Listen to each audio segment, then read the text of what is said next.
ډیورنډ سرحدي کرښې په اړه د مقاومت جبهې غړي تازه څرګندونې او د افغانانو سخت غبرګون. حفیظ منصور وایي ډیورنډ کرښه رسمي او نړیوال سرحد دی. سلام ستړي مشئ د نن فلاش چینل لیدونکو وخت مو بخیر. په موکړی تازه خو ډیر زیات مهم خبر ته. حفیظ منصور وایي ډیورنډ کرښه رسمي او نړیوال سرحد دی. د جمعیت ګوند د پخواني وژل شوي جهادي قماندان احمد شاه مسعود د زوی احمد مسعود په مشرۍ د مقاومت په نوم جبهې غړي حفیظ منصور په یوې تازه مرکه کې د ډیورنډ کرښه نړیوال سرحد یاد کړی دی.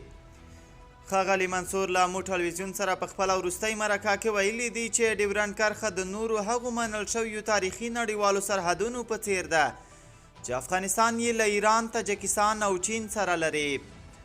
د هغه په خبره که پاکستان د تروریزم د ملاتړه لاس واخلي او خپلو پلان شویو ترورونو ته د پای ټکی کیږدي، د مقاومت په نوم جبهه کولی شي راتلونکي کې ورسره تعامل وکړي.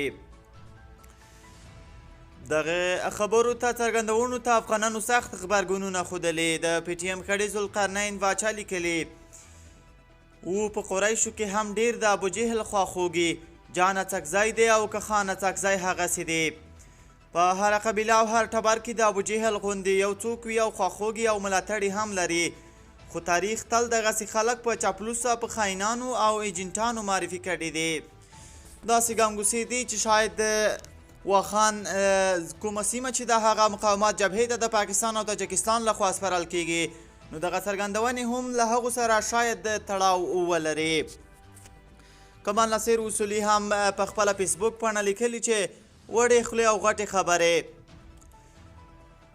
ډیورنډ یوه ظالمانه کرښه ده او څوک چې دغه سرحد بولي هغه د دې وطن خاین انسان دی.